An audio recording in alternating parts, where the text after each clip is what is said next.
Welcome back, ladies. We have a wonderful powerhouse with us. You're going to meet her Yes, in ma'am. just 1 second. My name is Bianca Cotton, and I am the founder of Behind the Confident Smile, where we inspire women to walk in love, live in hope, and be healed from past hurts. So many of you already know that I facilitated Defining Black Womanhood, and this is a follow up to Defining Black Womanhood, highlighting Black women writers. So Black women that I know love to write, love to read, whether or not they publish their works or not. And the purpose of this is to really share who Black women writers are behind the words. Who are they as people? Why did they start writing? And Angel is an awesome example of what we're about to dig into. She was born in Maryland and raised in Maryland and Washington, D.C. She's a passionate writer who feels most heard with her pen and paper. I can wholeheartedly agree with that. Self published her first book, Blessed Beyond The Bruises, in 2017, which shares an intimate details about her life and her journey from brokenness to wholeness. She's happily married to her husband, Joshua, and they have four beautiful children. Um, they are cute, y'all. Y'all got to see pictures of them. She enjoys being a full-time homemaker, and she has videos galore about it. Check out her YouTube channel, Habits of a Homemaker. She enjoys writing and creating videos, not only for one YouTube channel, but two, Natural, Nirvana, and Habits of a Homemaker, which I frequently watch. Even though I'm not a homemaker, I pick up tips from that because working full time and working full time in the house, it's double duty. So, without further ado, I'm so grateful to have Angel Jackson with us. Thank you for being here, Angel. Thank you for having me. It is such a honor. Yes, yes. So, we are going to jump right in with our first question. What's your earliest memory of you writing? Wow. My earliest memory of me writing would have to be in elementary school. And I started off writing. My mom used to buy me a lot of like journals and diaries and things. And back in those days, I don't know if you guys remember, we had the journals with the lock and key on Oh, it. But I would have these journals and I would just start writing. And sometimes, I mean, whether it was just my feelings or whatever, but I started writing using rhyme.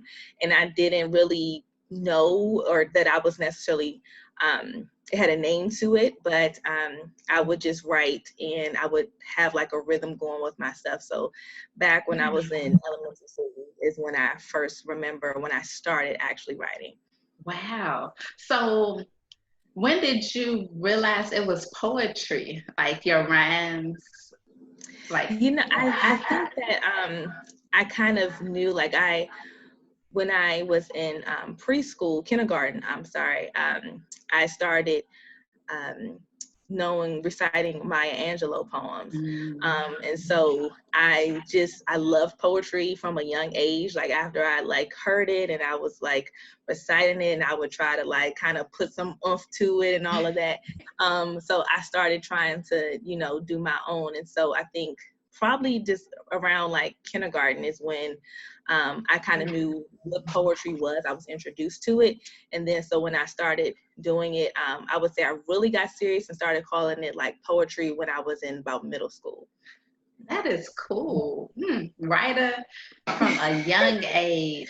So, what or who or both encouraged you to write? That's a good question. I would say, well, when I was in kindergarten and I was introduced to Maya Angelou, I was encouraged. My teacher at the time, she really was big on Black history. And that was like a thing. So we were introduced to Black poets and just Black writers and, the Black Renaissance and just all of these different things. And so that's when I kind of first started to learn about the culture, our culture, and the history of just being a creative. And then after that, I honestly just, poetry was an outlet for me. And so it was just something, a way that in which I just expressed myself. So I would say just kind of just going through things, but being introduced to it and knowing that I could express myself with a pen and paper is what really kind of helped me, know that, that I could go ahead and do that. That's beautiful. I'm holding a pen right now. Always keep them close.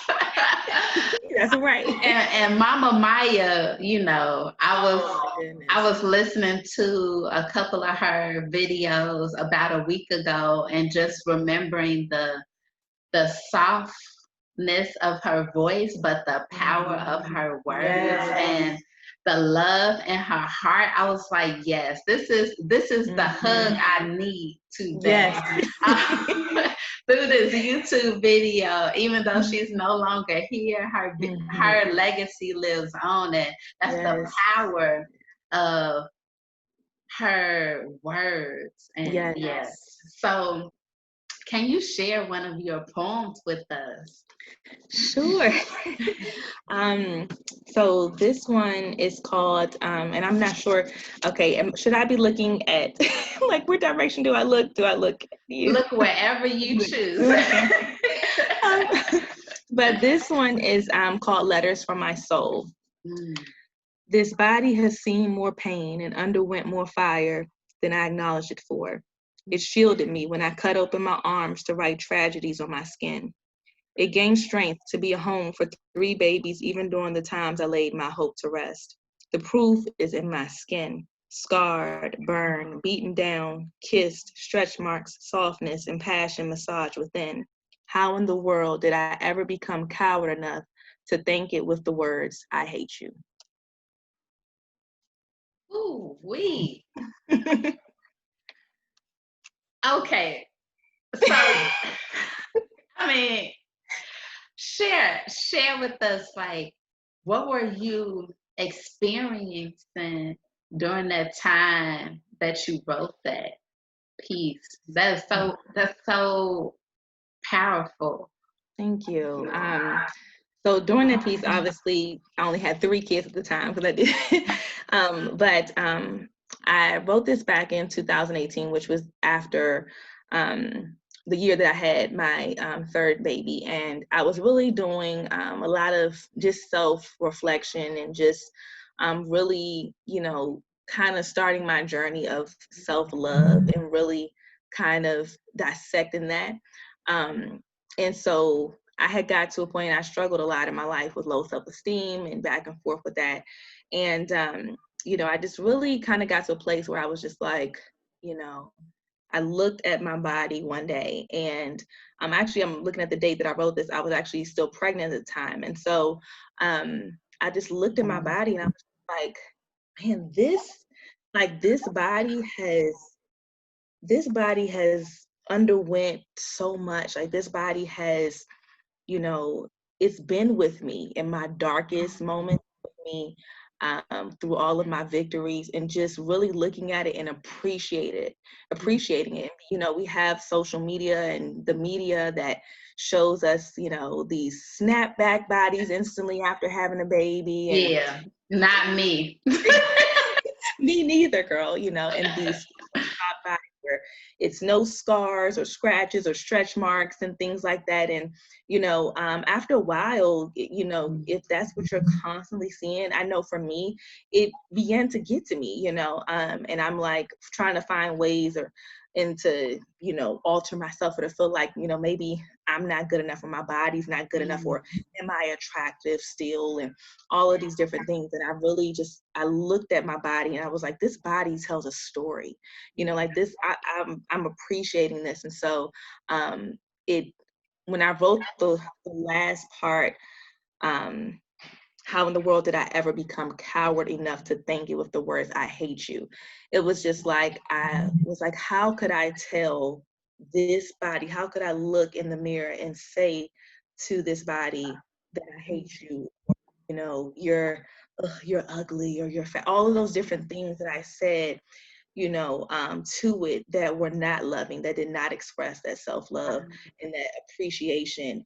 It was just like, I'm sorry. So this was almost like a ode to my body poem, to really see its value and really appreciate it for what it is. Woo.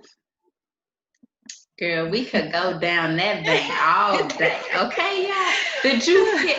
We have to appreciate our bodies, not just the bodies that we live in, but the bodies we were born through, and the bodies that they were born through. Black women have endured. Our bodies have been put up to be presentations for other people, to be modeled, to be sought after. And if we don't love ourselves, who will love us if it doesn't start right here? That's right. Let's do that. Ooh, so I know that poem just impacted me right in the moment. So what impact do you hope your writing adds to individuals, especially Black women? Wow. That is a strong question. I would say for me, one thing that I'm really big on is authenticity. And I always say, I have a motto that says, choose authenticity. Like we're always, I feel like, presented with an option to either like wear a mask, put up a facade, or to be authentic and to just be real and raw. And so for me, I hope that through my writings and through my poetry that I can inspire other women to just be raw and be authentic, you know, no matter what you think it looks like, or if somebody else is going to accept it or their opinions of it, but that they can read my work and say, and be inspired to just be their most authentic self. And so one thing that I really do love about poetry and writing is that it's timeless. I feel like it's something that it's going to be here even after we're gone, you know. And so to be able to have something to touch somebody, I want my work to touch somebody in some way. So it may be something that someone reads that it may not resonate with them, but they may read something else and it's like, this resonates with me, or this is where I'm at this point. But to be able to, I feel like you can read something or hear something and it can change your life. I know for me, I've read some poems, or I've heard some poems that I'm like, this really impacted me in such a way that it was life-changing for me. You know, whether it changed my mindset, or whether it inspired me to go write, you know, or explore a new part of myself, or love and appreciate myself, whatever it is. But I feel like poetry can really impact people, you know, impact people's lives. And so I would love, you know, just if anything that I could ever write, if it impacted someone in any way or touched their soul in some way, that is just more than enough for me. Well, I'll tell you, you're doing it. I follow you on Instagram, and I just love when you share. I was like, whew, that was a couple of lines, but those were some power pack punches right there. And just even you sharing pieces of your poetry and giving people opportunities to interact with it. Like, poetry doesn't have to be very long, it's what you make it. And so coming against the myth that it has to be this long, drawn out, theatrical thing, it can be 2 words, poetry, done. Like, and make an impact and have an impact on someone. Hope, yes, I totally agree. Ooh, so in reading your posts and your poetry, I see the uniqueness in it because it's you. Angel, like you write it, you're unique. We're all unique. When we walk in our purpose and claim that and own that, uh, people see that. So from your perspective, what's unique about your writing? Wow. Girl, you have some amazing thought-provoking questions. um, you know, it's so funny you say that because on Instagram, I feel like a lot of times I have just shared more so maybe um, thoughts or little like kind of like just short writings.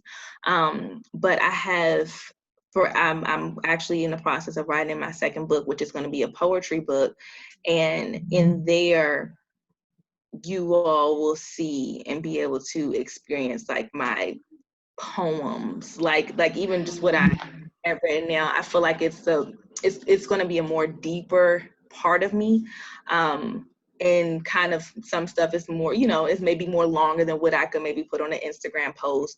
But for me, as far as like, what makes it unique, I would say is me really writing without a filter.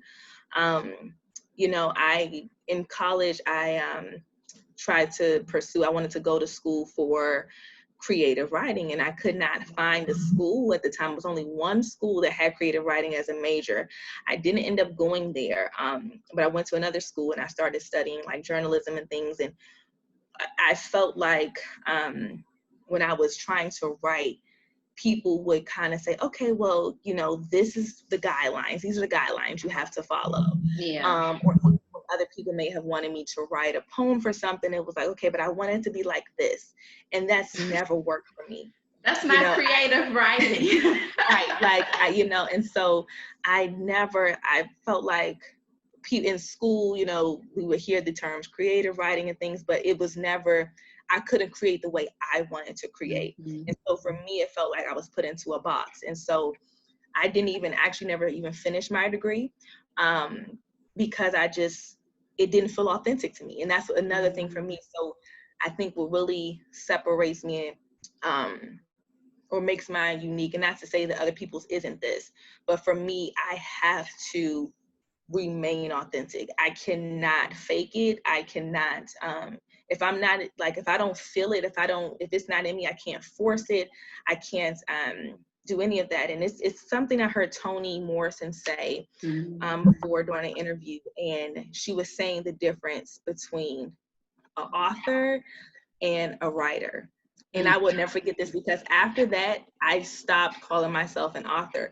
And even though technically, yes, I am one, but she was saying, an author, they write because they, have deadlines they have to meet, or they're writing for other people, or, it's more of just like, this is my profession, so I'm going to have to write these particular, articles or books or whatever. She was like, but a writer, like, it's like something that's kind of just, I'm paraphrasing, but it's in your soul. It's like it's just, this is not about reaching the deadline. This is not about pleasing someone else and this publishing company and this person's agenda. This is really me. This is who I am. And so I was like, if that resonated with me, and I was just like, that's it. Like, I'm a writer because I can't be put in a box. I can't be forced to be inauthentic. And, I have to just let it out. And so whether sometimes that may mean it may not make sense to some people, or, and I can't worry about that. I can't write to say, well, is this person going to like it? Or how are they going to interpret it? It's just like, you just have to be authentic. So to me, that is what I would say. I feel like the uniqueness comes because it's just like, no matter what, I have to be, authentic with my words. That's good. That's really good. And it may sound simple, but it's not. Like, it takes a lot of courage and confidence to be authentic in your writing. Like, I've heard some other writers say who will write Facebook posts. I thought about that 3 different times and rewrote it 3 different times. And I was like, but you water down your message because of fear. Like, instead of the first thing that come to mind is that was your authentic self. And then you dialed it back one layer and then another layer and then another layer and put the bow on it and wrapped it up and put it out there. And it's like, that's not you fully. And so, and being authentic and your writing, you're saying, you know what, even if I do have fear about sharing it, I cannot not share it authentically. Either I'm going to do it and be authentic or not do it at all. That's right. And that takes courage. It's like, if I'm going to do it, I'm bringing my whole self. If I cannot bring my whole self, then I cannot bring myself at all. I love it. It's a all or nothing. That's right. All or nothing. That's right. All or nothing. You are preaching. No more compromising my writing, whether you understand it or not, or pick up on the imagery or not, or the slang or not. It is what it is. It is. I love it. It is what it is. It is what it is. That's right. It's there. That's writing. Yeah. That's writing. If you have to read it a couple of times because you're like, hold up, I didn't catch that. That's right. You know, that's authenticity. Yes, right. Just that's read right. A few times. That's right. I love it. I love it. So, I'm excited about your poetry book too. You said that real calm, but that's exciting too. Thank you. Anytime somebody shared with me, I'm writing a book. I was like, really? Like, I am so gung-ho about people writing and sharing their stories however they see fit. Like, it takes a lot to sit down and say, you know what, I am going to share parts of me, if it's not all of me, and put it in a book for others to respond to. Yes. Wow. So more power to you. Oh, thank you, sister. How has your life changed since you began writing? I would say, for me, to answer that question, it's going to sound like I'm kind of going in reverse, but I would say my life has changed since I began writing by showing me that my life is not fulfilled fully without my writing. And I'm going to explain that in a minute, because for me, there was a time when I stopped writing. And it was just like, I didn't feel like I was really living out my full, like in my fullness. And honestly, at one point I felt like I had lost like my gift. I felt like I had stopped for so long and I was so frustrated at that period in my life. And even when I came back, I would try to write and it was just like, I just could not write. And I was just like, you know, how am I not being able to write? And, you know, I prayed and I really had to, like, once I felt like the Lord just kind of just touched me again, and I was able to express myself through writing, and just realizing that it's also something that I have to exercise, you know, daily. It might not be every day that I write, but sometimes for me, it might just be in the moment, something may come to me and it's like, I feel it in me and it's like, I gotta get this out. Yes. And so I'll have to just grab, like, if I can't grab a pen and paper, if I don't have that right, which I prefer, I'll grab my phone and I'm just like, I just got to get it out.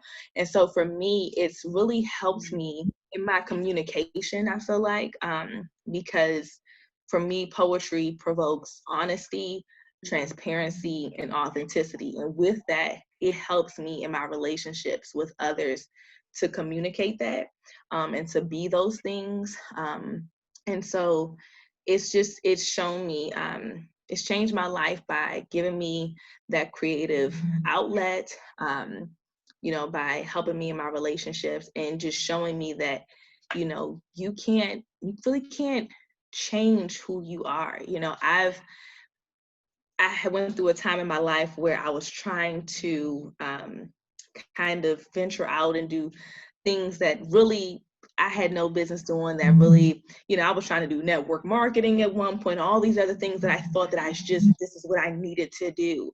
And, it was just like, I really needed to just focus on my, on my writing and just what I felt like God had really just put in me. And so it's helped me. It showed me that I have to remain authentic to myself.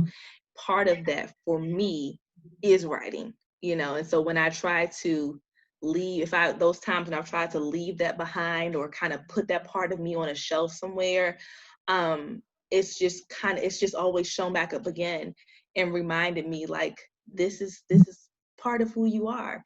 So you can't put that part of you away on a shelf, just embrace it. So it's really poetry. This has really taught me how to fully embrace myself, honestly. That's beautiful. So much you shared and that, and so much I related to. Like one of the pieces was communicating, right? I used to think it was weird that I had to write down my thoughts first before I could tell somebody. But that's how it worked best for me when if someone asked me something that I couldn't really fully say yet and I tried to, I would stumble on my words. And so I learned to say, you know what, give me a moment. And I would go and write. And then I'd come back and be like, okay, so I'm ready now. And I was like, am I the only person that experiences this? And to hear you say that, I was like, oh, I'm not alone. This is like a thing. And so when I feel as though my emotions are locked up, writing it out, and then I can just let people read it. They're like, how you doing? I'm like, here you go. Right. Just read that right there. Just read my journal. That's how I'm doing. Right. Yes, exactly. I totally feel you on that. Totally. So we shared that. I was like, oh yes, I'm not by myself in this. Exactly. Do you have a favorite Black woman writer or a most admired Black woman writer? And if so, who is it? So yes, I do. And it is the great, like you said, Mama Maya. So Maya Angelou would be my ultimate favorite. And her work, it resonates with me in such a profound way that it just does. Like I read, it's some people that I feel like she's one of them. You read like their work and it's just like, it just comes alive. And you mentioned something earlier when you said the imagery. I'm a very visual person. And so if somebody's talking to me and they're explaining something, if I'm reading something, I can literally visualize, like I'm painting the picture in front of me. And so I'm a big person. I'm big on language.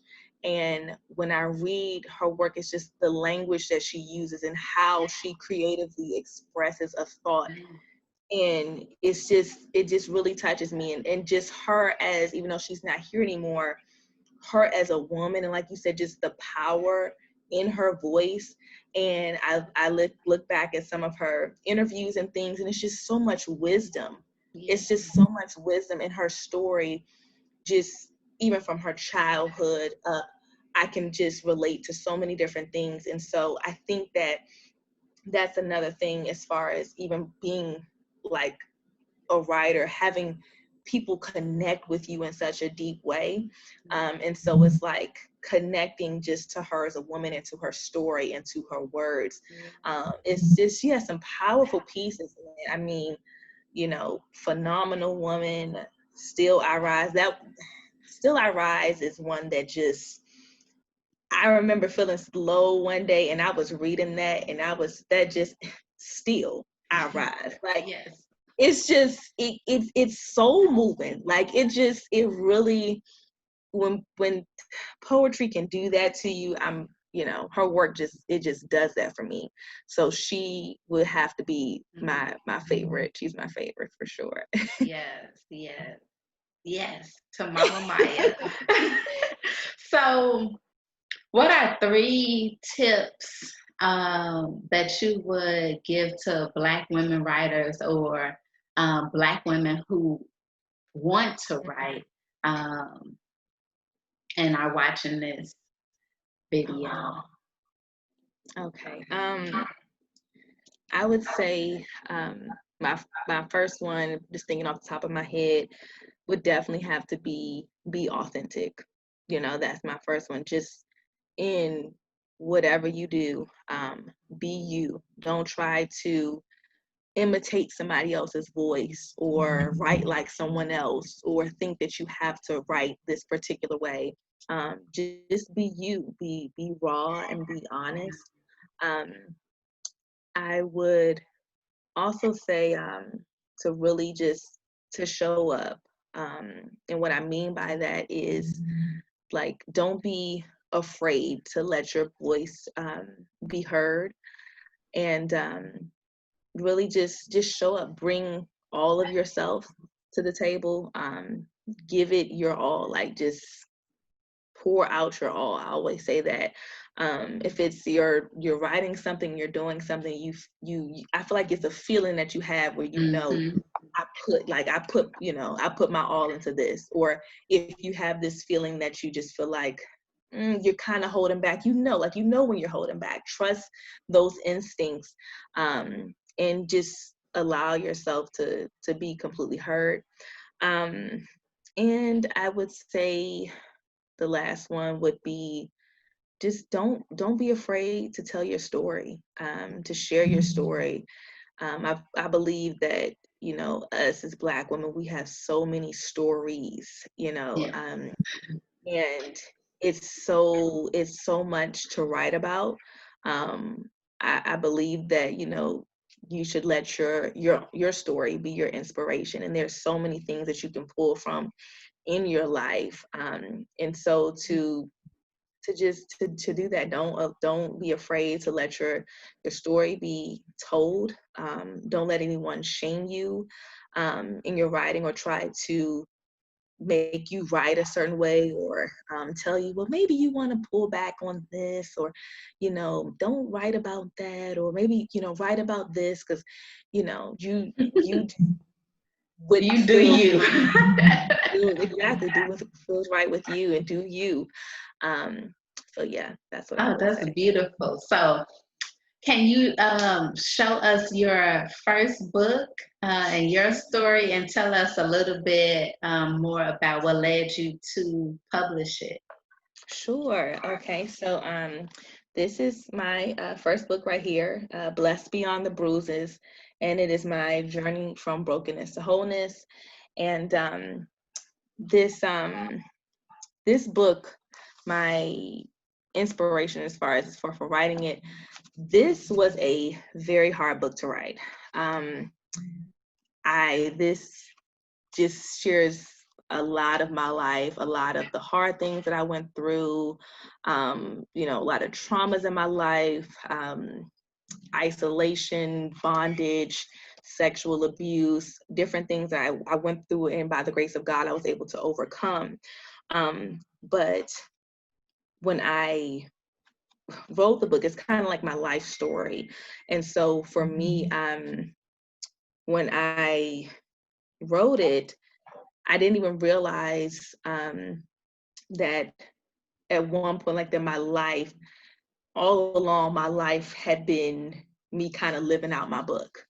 And then when I got to the point where I was writing it, it was, like I said, I didn't want to write this, but I just felt like the Holy Spirit just pressing upon me to write it. And so I would write, and then it may be, I had to take a break for a while because I just, I didn't feel like, for me, it was time for me to have the pen on paper. So I would take a break. And as I would take these breaks, things would happen. But all of that, while I was writing this, because this book took years to write, and it took so much blood, sweat, and tears. But through this process, I would, if it was a 6-month period where I wasn't writing, those things that would happen ended up, some of those things ended up in the book. It was end up being a part of it. So, I like to tell other people, and I know you maybe necessarily didn't ask this, but I like to share with women and people, period, who are writers, don't be in such a rush to write.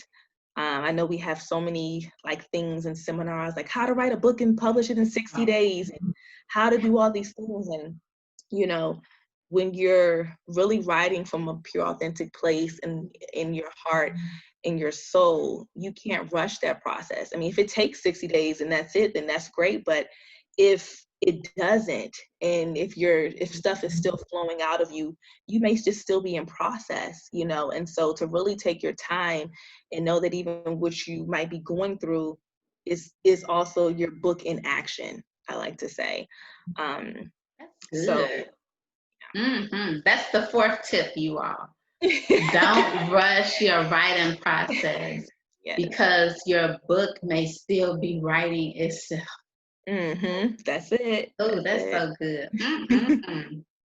That made me think about a couple of projects that's, like I gotta take my time. that I haven't been, rushing. They just sitting there. It's like maybe, I'm still writing it. Maybe my life has not caught up with the end yet. That's right. So yeah, girl. So where can people find you and find your book? So I am on Instagram at angel_lyric, and that is with a Q and not a C. So you guys can find me on Instagram. You can find me on YouTube. I have 2 YouTube channels. One is Natural Nirvana, where I kind of share more of my self-love journey and my journey with my locks and just different things, all things kind of natural and authentic. And then I have my Habits of a Homemaker YouTube channel, where I'm doing like marriage and motherhood and homemaking and all of those things. And you guys can find my book, Blessed Beyond the Bruises. I'll show it to you one more time. On Amazon or barnesandnobles.com. So I just thank you guys. If you do want to read it or get it or purchase it for someone else, I just thank you for your support, and I pray that it blesses you. Awesome. Andrew, thank you so much. I'm just sitting in everything that you share. I'm just sitting in it, and just your peace and the calm that in your essence. I'm just thank you for sharing. Thank you, Bianca. I truly have enjoyed like this. I feel like this has just been like a conversation just between just 2 girlfriends, and I really have enjoyed. I have really enjoyed. So thank you for having me to have this conversation with you. My pleasure. That is the idea, to create space, right? And we're in 2 different places. I'm in Chicago, but because we have technology, it's like we're right next to each other. And I love that about the technological advances of this time, that I can connect with you and other women across different continents, and like we're sitting right next to each other. So ladies, know that connect with people, especially during this time. We may feel isolated, may feel like we're the only people going through what we're going through. You may be home with your children all day, and haven't had the opportunity to be home in this way before, and may not know what to do. Check out her YouTube channel. Trust me, it will bless your life. So thank you. So leave comments. Don't forget to drop a comment. Let us know what you think. Share this video, subscribe, and have dialogues of your own. This is a conversation starter. It should not Yes, end with us. So that's right. thank you for tuning in, and until next time. Thank you, ladies. Bye bye.